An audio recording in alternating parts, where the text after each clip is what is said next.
we talk about cortisol almost as if it's like, it's our stress hormone. We can very easily think, oh, this is a bad thing, but it actually, it's required for survival. We need cortisol in order to feel alert, and just to have sort of a normal circadian rhythm. Welcome to the Entrepology podcast. I'm your host, Megan Walker. As a former naturopathic doctor and anthropologist, I align the intersection of personal performance, purpose, and innovative thinking in badass women working to change the world as entrepreneurs and go-getters. Entrepology is the study and science of what makes an entrepreneur think, feel, and perform in a path compelled by a vision for helping others, solving problems, while building a life on your own terms. Together, we are exploring the health, mindset, and strategies that distinguish the world's best entrepreneurs. This is the Entrepology podcast. Welcome to episode 246 of the Entrepology podcast. Like always, I am Dr. Megan Walker, super excited to delve into a subject matter that falls smack dab in the middle between mindset, body, and entrepreneurship, like the epitome of what it means to study and look at Entrepology. And what I'm really talking about today and where I'm going with my guests is we're looking at burnout and our state of burnout and exhaustion. And before you go, well, not me, I don't have that. What's really cool about the conversation that I had with my two guests today is that they have a framework for burnout, which helps us acknowledge and recognize that all of us are on some part of that trajectory of burnout and of physiological compensation in the face of stress. One of those four categories is highly adaptive. One of those four categories is actually where we want to be hanging out. And what I want you guys to understand are the characteristics of each. So you can recognize where you need to be, where you are currently sitting, and the things that you can do to increase the capacity and resilience of your body in the face of stress. You know, now more than ever, in talking to colleagues, members of our mastermind, and members of our mastermind are practitioners, like they know these tools. Even they are saying to me, I am more tired than I have ever been. I am exhausted and expected to recover during the summer or expected to recover during my vacation. And I couldn't quite get there. And what we're unpacking today in this conversation is why that is. It is truly my pleasure to introduce you to Dr. Erin Wiebe and Dr. Destiny Spurrell, who together form the Soul Spark Sisterhood. They've got some incredible knowledge to drop your way. Here they are. Here we go. Let's talk all about burnout. Doctors Erin Wiebe and Destiny Spurrell, welcome to the Entrepology podcast. Excited for this conversation, Megan. Well, we kind of have a lot to unpack here, and we're talking about something that is so important and so critical to our audience, especially where we're at in the state of the world. Like everyone joked at the beginning of the pandemic, this is going to be a marathon, and everyone's like, like 4 months, we'll put our head down and we'll come out the other side. Like we're in it, and the thing about the marathon, I think at this point is we don't know how long it is. We've made this commitment and we're in the middle of the race and we don't know how long we're going to be here. So we're going to have a really fulsome conversation around this idea of burnout. Everyone, according to you guys, is in some categorization or some category of burnout. No one is actually escaping this piece. Before we get into that, I'm wondering, can you guys share with my audience who you are, what you do, and why this is a topic you guys are so passionate about exploring? Absolutely. We're super excited to have this conversation because we're going to turn your perspective of burnout on its head and give you what you need to know to stay out of it for good. Because like you said, no one is exempt from a phase of burnout, and understanding where we are on that scale is exactly what we need to know to stay out of it for good. So I'm Destiny Spurrell. I'm a naturopathic doctor, a mom of 3, and have toggled in and out of burnout myself a number of times. And I think it's what makes me so passionate about this topic, because we can't just address it from a physical perspective alone if we're going to stay out of it. And that's what we're going to talk about today. Dr. Erin. Yes, and I am Erin Wiebe. I am also a naturopathic doctor. I am also a wife and a mom of 2. And like my partner here in crime, I am also very familiar with burnout, have flirted with that space for a few times, and it's not super fun. And so also it has brought me to this place of really being passionate about helping people navigate through burnout, but really ultimately preventing burnout in the first place. Okay, so here's my question, and Erin, I'm going to start with you. Like, how do we actually know we're in burnout? Because I think we know when we're in burnout, like burnout. Like, I cannot restore. I can't get off the couch. There's something wrong with me. Everything is stressful and unappetizing, and like we kind of know instinctively. They're like, I think this is what burnout is. But you guys would say there's all these other stages and opportunities to recognize it beforehand. Like, how do we know we're in a state of burnout or moving in that direction? I think that's really critical because a lot of people do equate burnout with exhaustion, and that's just a piece of burnout. It's a stage of burnout, and I'll often say to people, you know, I think they have an appreciation for this. Like, no one just wakes up with diabetes, and they don't just wake up one morning and all of a sudden they have diabetes. There's a progression to the disease. And I think people appreciate that. And I think it's exactly the same with burnout. There's a progression. We don't just wake up one morning and go, I'm exhausted. I've never been exhausted like this. I have no idea where this came from. But I think if we can understand how it progresses, we can figure out where we are before we're actually in that exhaustion state. And I think this is particularly critical for your audience of entrepreneurs because we actually hang out in the alarm phase, which is phase number one. We hang out in that alarm phase a lot as entrepreneurs, and it actually feels really good because there's this adrenaline rush that happens during that, it's an adrenaline rush during that phase. And in a lot of entrepreneurs, a lot of people, we seek things like skydiving and, jumping out of airplanes and going on roller coasters because there's this adrenaline rush that actually feels invigorating. For some people, it can feel like anxiety. And for others, it feels exhilarating. It feels really exciting. And so that is actually where a lot of entrepreneurs hang out. We hang out there, and it creates a lot of productivity. There's a lot of a lot of ideas can be created in that space. On the flip side, though, it also can be a place of anxiety. It is a place where our adrenaline is increasing over time. Our cortisol will start to rise as well. And, I like to sort of create the parallel. If we look at like our ancestors in the cave person age, that would have been a time where the saber-toothed tiger was actually ready for attack, right? And so we're either in a state of fight or flight or freeze at that stage. We don't have those kinds of obstacles and threats, generally speaking, in our environment. And so we create these threats, but they feel good. And so that's that alarm phase. But that is already sort of your indication that you might actually be in the alarm phase, but it actually might feel good. So is it a problem?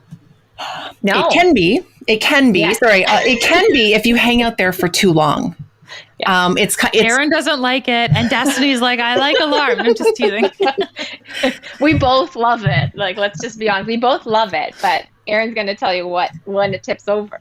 Right. So if we hang out in that space for too long, we end up burning the candle at both ends, which the burn is beautiful. The burn feels good, but it also fizzles out eventually. Right. It's not sustainable. Right. No. Yeah, so I would talk about this all the time with my patients because there is a time and place where you're going to have to burn it on both ends. It's inevitable in life. It's going to happen. Maybe you're not an entrepreneur and you're moving and having kids and like life just happens all at once. But it is not a sustainable place to hang out. But I feel like we're designed to be able to handle it a little bit. For sure. Absolutely. It's what makes us feel alive. I don't know what you guys felt like in the height of lockdown, but I felt like I needed more stimulation because the world just felt flat in that time. Like that alarm phase can feel really awesome and help us to actually, we need a bit of that stimulation to be able to create the counterbalance of rest. But when we stay there for too long, we end up in the next phase. Do you want to jam on that one, Destiny? Or do you want me to keep going? Take it away, Erin. Okay. So phase 2 is the compensation phase. We call it the compensation phase. It's where our body, we can't have these elevations in cortisol forever. That cortisol starts to come down, but our body still is able to more or less adapt to the changes of stress around us, but we start to see certain symptoms start to arise. This is the phase where I tend to start to see changes in sleep. So, we have this sort of restless, tossing kind of night. We wake up feeling really exhausted. We're kind of dragging ourselves all day. And then at the end of the day, like say at supper time or after supper, we get this second wind. And then all of a sudden we have all this energy, but it's like, it's the end of the day. And we need to start calming ourselves down at that point. And the cycle kind of repeats itself. I find that's really the most common symptom I start to see there. We start to see hormonal changes in a woman's menstrual cycle. We start to see more premenstrual symptoms, more irritability, more anxiety. Those are kind of the things that we start to see. We're functioning okay, but we're not functioning at our peak. We're not optimally productive during that time. Right. It's a declining capacity. Exactly. Exactly. Okay. And I feel like this is a phase too, where a lot of us, we, and by we, I don't actually mean any of us. Oh no. But collectively, we'll speak to all women. This is where we tend to, you called it the compensation phase because physiologically we're compensating, but I think we even inadvertently compensate with decisions that we make around us. We're like, oh, I'm feeling a little anxious. I'm going to have that extra glass of wine, not on the weekend, but on like Monday night, or that second cup of coffee starts to sneak into the afternoon. Like it's not just that our body's compensating. It's that we engage in activity that reinforces that piece. Absolutely. Are you seeing the same thing? I'm assuming you are. Absolutely. Right. Yeah. And how long can people do that for? Asking for a friend. Yeah. I think everyone's capacity is very different. I think it's hard to say for sure for each person. If someone is sitting in front of me, and actually I had a patient just yesterday who just started a new business, and for the last month, it's a brand new business, and she was telling me that she was sleeping for 3 to 5 hours a night. And I was like, oh, okay. So I don't think you can sustain this. I can't predict how long someone like that would be able to manage on 3 to 5 hours of sleep. It really depends on someone's capacity. We can go back as far as, what was the state of someone's mother's health while they were pregnant with you, right? Like it can even be dependent on your mother's health. Actionably right now, it's also like, how are you eating? How are you counterbalancing that during your day? How are you exercising? Because each of these lifestyle factors, what's going to be supportive or harmful is different based on your burnout phase. And that's what we see a lot of times is, somebody might be in exhaustion phase thinking that they need to do HIIT workouts and wake up at 5 and eat keto. And they're making their situation worse rather than better. Whereas, that might actually work really well for them in something like an adaptive phase. Okay. Which we haven't talked about yet. Yeah. And the other thing I found too from my patient experience in this phase is it also, back to what we were talking about before in terms of entrepreneurs, and they like to jump out of planes and they love this like adrenaline and dopamine rush. For those people who actually strive and are looking for more dopamine and have more dopamine inherently in their system, it blunts that cortisol curve. So they can quote unquote get away with it, or feel like they can get away with it for longer. And then my experience is like all of a sudden they're like, oh gosh, like I've hit a wall, which I suspect is congruent with your third phase. And if I could just add one piece there, unfortunately, we are positively reinforced to stay in these phases, right? We get a raise at work, or we meet that goal, that income goal that we were wanting to achieve. And so it gets positively reinforced. And so we just keep going. So that's from a psychological perspective, it keeps us there. Right. Yeah. And it's such a good point. And we can kind of break that apart afterwards in terms of like, how do we leverage these different phases? I'm a huge fan of like, how do I have my gluten-free cake and eat it too? And I'm excited to get into that. Like, how do we start to blunt some of these this linear trajectory? Okay, so we have alarm, we have compensation. Then what do we start to see happen? Erin, I'm going to let you keep going with it because you're doing it so beautifully. Sure. So we've got phase 3, exhaustion phase is where we're moving into. And again, it's not just that someone wakes up feeling exhausted one day. They've been in the compensation phase for a while, and if we stay there for too long, we can hit that exhaustion phase. And I'm not speaking to, let's say, like having a sudden trauma. That can definitely move us through the phases much quicker. I'm talking about, to your listeners right now who are in that entrepreneurial space, who are kind of living this lifestyle every day. So over time, we get to that exhaustion phase. We talk about cortisol almost as if it's like, it's our stress hormone. We can very easily think, oh, this is a bad thing, but it actually, it's required for survival. We need cortisol in order to feel alert, and just to have sort of a normal circadian rhythm. But in the exhaustion phase, we have a blunted or even like a very low cortisol response. And so then as the demands continue to compound, and we require, the ability to continue to adapt to stress, we aren't able to. And so it can leave us feeling, in this phase, and I'm going back to, 3-4 years ago when I was in that phase where I would sit at my computer and I couldn't focus. I would read the same paragraph over and over again. I would feel, cognitively I had ideas and I was feeling creative, but I couldn't execute on them because I was exhausted. I wasn't able to sleep, although my head would hit the pillow and I would fall asleep like instantly. But I'd be up in the middle of the night trying to get back to sleep. Your mind starts racing. And the exhaustion piece is huge at that stage. I mean, libido is also another thing that really starts to decline. Mood changes, depression, anxiety start to creep in during that phase. And then we start to really feel, by definition, we start to feel less passion towards, the things in our life that usually light us up. Things like our work that we right. usually love doing, our children, we start to feel more resentment towards the things in life that actually we love and we value, but we're just not in a position to be able to really engage. And I want to comment here, and I'm wondering, Destiny, if you can, speak to this as a clinician, because my experience is that, and I didn't necessarily label the phases and depth of burnout as well as you guys have, but people would get to this phase. And one of the challenges as a clinician wanting to treat burnout was they would come and they're like, I am exhausted. And my doctor said I'm fine. Mm-hmm. Because it still kind of looks fine based on, first of all, fine is just like the lowest and worst possible standard of health that you could possibly exist in. Like, I just want everyone Agreed. to know one's standard for how they should feel should be way beyond fine. Fine is not the bar. Right. Hello. Yeah. But can we just talk a little bit about like any kind of findings objectively that would be starting to emerge here, or not? With respect, I just want to acknowledge that piece, because I think we dismiss that we're in a state of exhaustion because our doctor, quote unquote, says our iron is normal.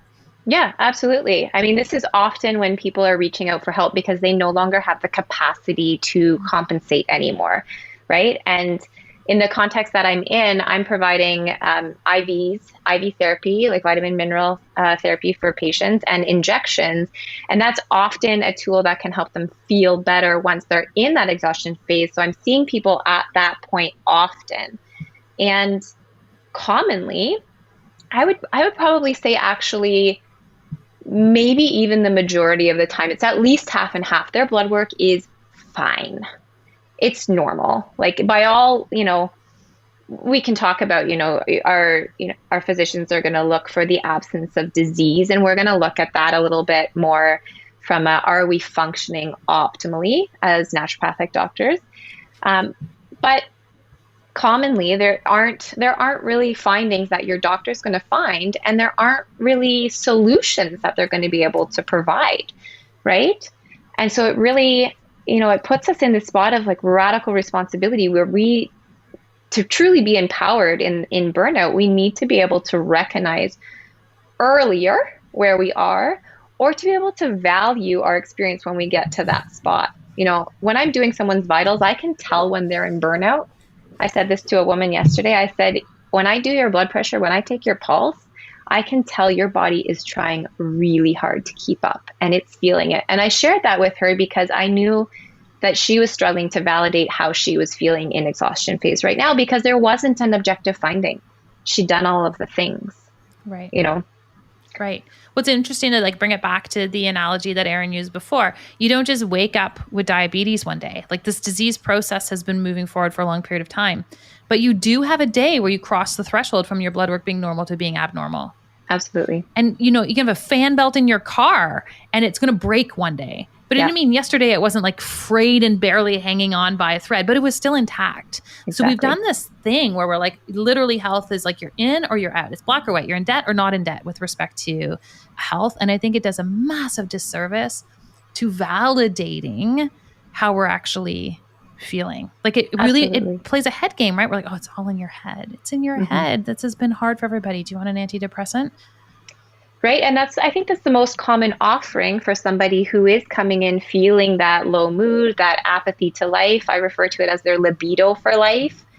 That is really common, right? And it's not, I think too, we just think about energy with burnout, but once we're in that exhaustion phase, that's when we're going to see like digestion's probably acting up. Maybe we have new onset allergies, probably hormones are at least functionally, maybe your labs look fine, but functionally they're not, right. You're not feeling good. And so that's when it starts to compound on itself. If we have that adrenaline, that cortisol shunting the blood flow away from our digestive tract, we're not going to absorb those nutrients that we need to really support our body anymore in that phase. And that's when it starts to show up in our blood work often. Right. Okay. So exhaustion, I was like, where is there to go past here? But there is somewhere to go. So where do we go past exhaustion? Destiny, do you want to jump into this one? To adaptive? Adaptive is where we want to hang out.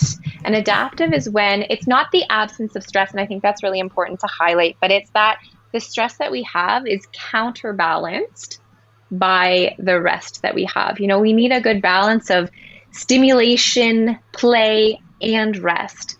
And so absolutely, we were built primarily to respond to that saber-toothed tiger and then to go hide out in our cave with our handful of berries or whatever our catch was for the day, right? And so in that phase, we can flow between those things. It's that, we can experience the stress and then we can release it from our body again. And that is truly what the adaptive phase is all about. Okay, I love that, because on this, I was going to say, if we're not in alarm, where are we? And I feel like the adaptive pace like really captures that sort of ideal place that we're sitting. How do we actually know which of these phases we are sitting in? Because I feel like we tend to talk ourselves out of this idea that we're even in a state of burnout. We're like, oh, that other people are, but I'm okay. How do you place people into one of these categories? So, and that's where, going to your medical doctor, it's really tricky because we've talked about this already, there really isn't an objective test. I mean, we can do some saliva cortisol testing or urine cortisol testing, but your medical doctor is not going to offer those things. And some people don't access that level of objective information. Really, we categorize people based on their symptoms and also how they respond to stress. What is their capacity? Like I'll often ask people too, when you're faced with stress, how does your body respond? Do you feel like you're able to meet the challenge the way you were, 10 years ago? Do you feel like you are, you feel more overwhelmed? Do you feel like you withdraw? So those types of how someone responds to stress will also give us a really good indication of where they are on that scale as well. Mm-hmm. It's been you're not just getting old. You just outgrown the patterns that served you before, right? And that's the distinction too between alarm and adaptive. Is in alarm, you might not be able to get out of that feeling of stimulation when you want to, right? Whereas in the adaptive phase, you can feel that adrenaline rush and then you can come down from it again. How do we start to learn to do that? Because like you said, the tools that served us for so long might not be the tools that serve us now. I mean, I know so many people had this idea of, procrastination as a student reinforced with them. They're like, I wasn't going to study for the exam 4 weeks in advance. I was going to study for it, the night before and through the night, which just doesn't work when you're 40 with 3 kids. No, so how do we learn to do that in the absence of, all the personal development work that we tend to hang out in this health space? But like, where does the average entrepreneur go to do this and learn this? There's a quote that Erin and I often come back to, and it's by Gretchen Rubin, and it's what you do every day matters more than what you do once in a while. And we love to talk about this concept of the 1% shift. Because particularly our mind loves extremes. We love black and white. But if we think, okay, what is the ideal circumstance here? How can we just shift towards that? Like 1% more, right? Right. Because, stealing from Tony Robbins' analogy, or I guess highlighting his analogy, I steal from him every day. When we shift our trajectory, just that 1 degree, 10 miles down the road, we're going to be in an entirely different spot. So particularly when you're in exhaustion phase, you might not be able to execute some massive lifestyle change or, make a drastic shift right in that moment. But these 1% shifts that we can tangibly access with some relative consistency, to be graceful with ourselves, that's how we can truly, truly make a difference over time.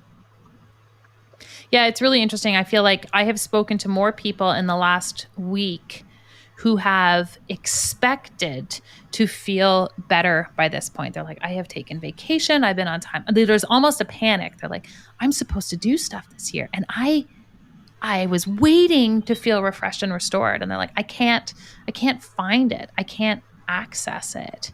What do we do for those people to jumpstart them? I just want to acknowledge them because I feel like that's a huge part of the world right now. We're trying to quote unquote get back to normal, except our environment is not normal. And we feed off of our environment so much. But like, how do we kickstart their physiology so that it starts to work for them on their behalf? Yeah, I think really, truly appreciating where you are is immensely important. And Erin uses this analogy often, is that when we're in that exhaustion phase, we have to recover as if we are recovering from an acute illness. And I think just actually acknowledging that is the first step to be able to start to place value on those 1% shifts that we can implement in the everyday. I know I went away by myself overnight a while ago to try, and I had these grand visions of all the things I was going to figure out and do. And by the time I came back from my time away, I was like, nope, the thing I'm going to do is I'm going to maintain my bedtime and my wake time, what I call my sleep frame, plus or minus 30 minutes consistently at least 5 days of the week. That is my highest yield action, and that is where I'm starting. So we talk about access points. What can you access right here and right now that's going to make the biggest impact for you? It's not all of the things. You can't do all of the things, but you need to recognize where you are, place value on where you are, and be real about what your access point is right here and now. Where do adrenals and adrenal fatigue fit into all of this, Erin? I mean, this is all adrenal fatigue, I would say. I mean, and I think, I don't know if you've had anyone else on the podcast talk about adrenal fatigue. It's a bit of a misnomer, right? Our adrenals don't fatigue. It's actually the interruption of our pituitary in our brain speaking to our adrenals. Just to, put that out there. Just to clarify that. Yeah. Just to clarify, just in case there's someone listening that, is like, not a thing. No, adrenal fatigue is not a thing. Our adrenals don't fatigue. Our brain gets interrupted by stress and then therefore interrupts that communication with the adrenals. This is basically the stages that we move through towards adrenal fatigue. I would probably put the exhaustion phase, or say that the exhaustion phase is synonymous with adrenal fatigue. And what do we do about that? Like, I think as NDs, we have this inclination, like we have tools and we have supplements that we can use to support adrenals. Is that something you leverage at this point? Like, how do you couch and caveat that, Destiny? Absolutely. But I think we have to actually look at why we're burning out in the first place. Yes, it's a physiological process, but we happen to our body too. So I think really and truly, what I say to people is I say, if you want to avoid burnout for good, you need to first recognize that it is often our addiction. Like we talked about, we commonly like to feel that way. Mm-hmm. So we need to really look at that and look at the agency we have in that circumstance. And then it really takes three things. We have to reconnect to the wisdom of our body. We have to understand the workings of our mind and how we are relating to ourselves and our thoughts, and begin to lean into those whispers of our soul, or what I refer to as our truth. It's those three things that make us burnout proof. And it sounds like such a simple thing, but in all seriousness, a physical approach is essential, and it might be your access point. And if it is, start there. But it's inadequate to consistently prevent and treat burnout. We need to look at it really in a sense of, where are we disconnecting from ourself, our body, mind, and soul, because it is that disconnect that creates the friction and the energy loss and the unsustainable patterns in our everyday life. And when we can actually focus in on that, then it doesn't matter if you're approaching it from the, IV therapy and the adrenal supplements, cool. If that's your access point, awesome. If you're addressing it from like, how am I relating to my thoughts? What am I believing to be true? What are the stories that I'm falling into, and are they serving me? Great. That's going to be really helpful too. And then, leaning into that truth. Like I often say, what is my yes? Like what's the hell yes? And what is my hell no? And just beginning to place weight on that is an immensely powerful thing. And so absolutely to the supplements, they make a big difference. But where your access point is, go there, start there with the thing that you can do with relative consistency. Yeah, it's so interesting you say that, because in the work that I would do clinically and my obsession with this idea of purpose, what we actually found was that when people actually were able to articulate that they were in congruence with purpose in their life, that their work was purposeful, or that, whatever it was that they were doing was in alignment with that, we actually found it blunted the cortisol curve.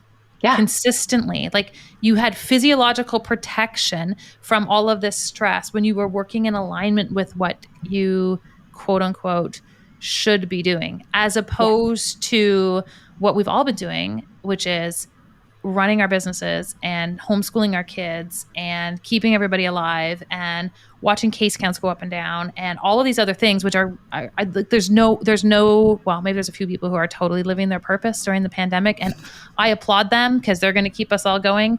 But for most people, it's made us really, really susceptible during this time because we are so out of stride with our true work, and we can't access it necessarily the way we want to. I just feel like that's a big part of why we're like really deep. Totally. Right now. Totally. And there's two words that I always come back to. It's attune and align to body, mind, and soul, because often when we're in a state of, alarm, we're not attuning, we're not tuning in. Right. We're burning during the day, and then everything that's kind of outstanding, what's true to us is what starts spinning in our mind when our head hits the pillow and we can't fall asleep.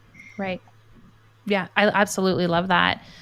I think that this is a beautiful place to start to transition the interview. You guys have talked about some really cool tools. I know one of the things that you guys have is this amazing quiz where we can actually start to understand where we are, and you start to be really solution oriented, and we'll make sure everyone's hooked up with that in our show notes. But I want to move into a section of the interview I call our KPIs, or key performance indicators. So just like we have them in our business, I believe we have them in our life. And as you guys would say, when we engage in these things in a 1% trajectory, it starts to move us forward. So I'm going to ask each of you this question because I know you probably won't have the same answer. And Erin, I'll start with you. Is there a book or idea that you've been exposed to in 2021 that has really been a game changer for you in terms of how you're thinking about life or how you're thinking about burnout? Yeah, I actually just read a book recently called We Are All Perfectly Fine, which is a sarcastic title. And it's written... It's written by a medical doctor from my hometown of Winnipeg, where I live. Her name is Jillian Horton. She's an internal medicine doctor, and it walks through. She's a wonderful writer because her background is in English, and she did a master's in English before she went to med school. And so she's a wonderful writer. It's if you have some listeners who like to read a story, but also want something that feels like it helps with self-development and that side of things, then this is a perfect marriage of the two. But she walks through her experience basically of burnout, going through med school and residency and becoming, an academic dean or an associate dean at the university. And just the lack of talking about burnout in the medical field. I don't know that she necessarily talked about that during med school. She talked about, being in ground rounds after like a 24-hour shift and just like feeling so nauseated that she would just step away for a moment, throw up, come back and just be like, oh, I'm perfectly fine. Like everything's perfectly fine. So she just walks through this experience and how she came to appreciate and learn about mindfulness and how it totally revolutionized her way of practicing medicine and relating to her students and her patients, and how it's changed her life. And it's just a beautifully crafted story, and really gives you some dark insights into that experience of going through med school and residency. So not necessarily for the faint of heart, but definitely anyone who is in the medical field would definitely appreciate this book. Amazing. I love that suggestion. I'm going to order it. Destiny, what about you? This is a book. So I find, if people kind of tune to what the truth is inside, sometimes they really struggle to speak it in their lives, or how can they, establish boundaries or communicate this peace for themselves from a place of love and compassion, right? And there's a book that I read last year, actually, but I'm going to use it this year, called Never Split the Difference, Negotiating as If Your Life Depended on It by Chris Voss. And I think he just does such a beautiful job of demonstrating how you can find mutual ground to work from, even with he was an FBI negotiator, so even with the craziest of hostage takers, right? And so, I just think that's a really empowering book in terms of helping you to see how you can communicate in a win-win conversation, even if you feel like you don't have anything in common with the person on the other side. Awesome suggestion. He's got a great masterclass too. Anyone's inclined to do it from that perspective. Destiny, what's your favorite health hack? It's like an umbrella term. It's playing with my nervous system. That's my favorite health hack. So smells, I love smells to do that. I love using temperature. Like, I can think the most clearly and creatively when I'm in water. I don't know why. But that's again, it's using my nervous system. And it's the thing that helps me tap into sleep, is just recognizing where I am and being able to understand what my tools are to help regulate that. That's my hack. Erin, what about you? I love those, Destiny. Simple. Sleep. Like, to me, it's what I go back to when I need to recharge. I know if I've had a long day, it's the one thing that I know I need to prioritize and focus on. Sleep. Yeah, it's the ultimate. If you can sleep, I'm a sleeper. Like, I can sleep. It is such a gift and such a reset.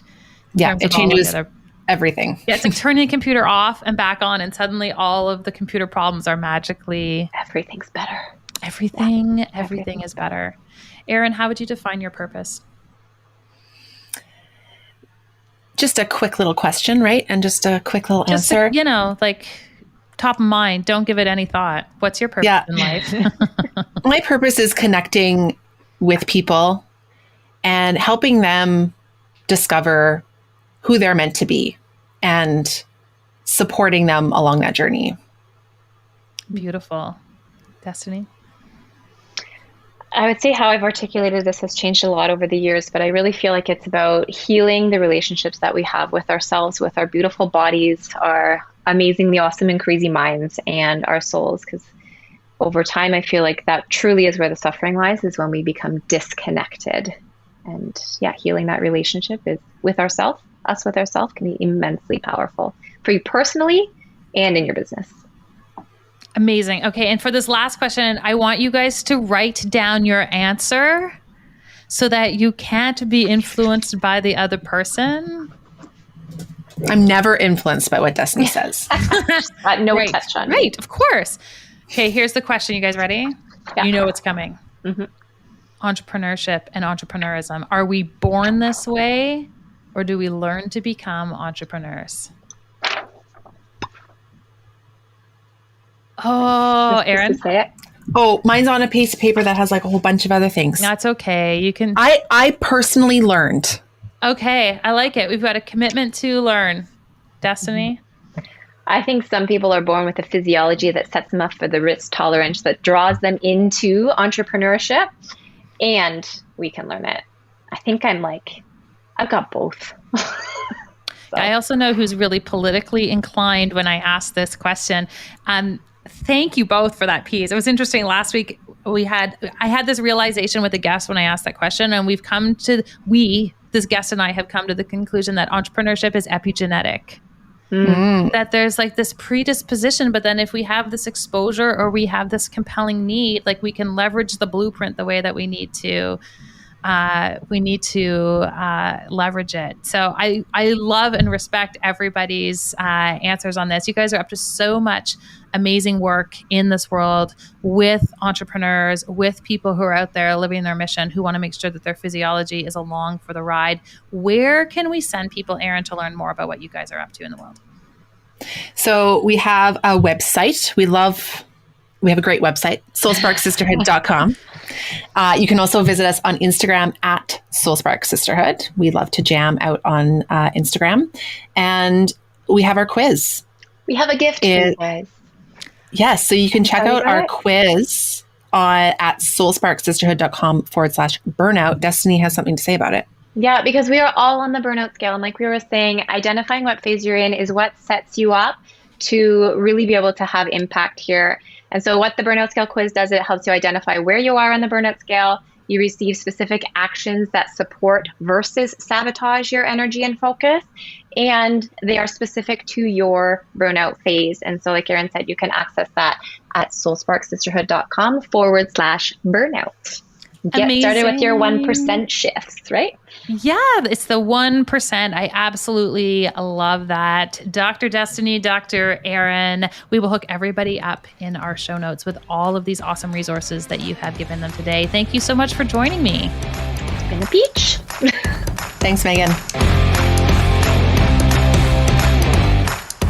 Understanding this idea of burnout, understanding that we have an ability to increase our resilience or capacity as humans and as people, I think is one of the most important things that we can come to realize and understand when it really means contextualizing our ability to contribute in the long game. How do we maintain our health? How do we maintain our quality of life in the face of all the responsibilities that we have, in the face of the work that we really want to do? I love the framework that Erin and Destiny have developed. I also just love the way they work with their clients to help maintain this element of their health so that they can do the work they need to do in the world. And, one of the things that I think is just so important and critical to recognize here, and I talked about this in the introduction, is that it doesn't matter how much knowledge you have about health, you are still susceptible to these pieces. And I think sometimes as practitioners, we feel this sense of shame when we are getting exhausted by our work. We are in this privileged position where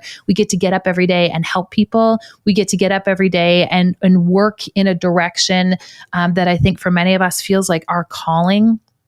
And yet it can still be tiring, just like we can love our kids and hanging out with our kids day in and day out and managing them can also be exhausting. This idea that these two pieces can coexist simultaneously, I think is such an important piece to recognize. And then acknowledge that when we resource ourselves accordingly, we can also increase our resilience to the stress that we will inevitably feel in life. And speaking to this idea in particular for practitioners for just 1 second, I want to make one last, and I say one last because we are really down to the wire on this. I want to make one last invitation for you to join us at our upcoming event, Impact Lives. Impact Lives is an event that I conceived 4 years ago because I really wanted to change the trajectory, the 1% of where our industry was headed. If we started to improve our skills a little bit at a time, if we started to think about our business differently, if we actually started to create business systems as opposed to these one-off lessons, we would stop turning to CE as the place that we went to try to solve the stress with respect to our practice, and we'd actually start to execute on a plan moving forward to how we can reach more people, and how we can reach more people in a way that literally serves our soul, that doesn't start to stress us out.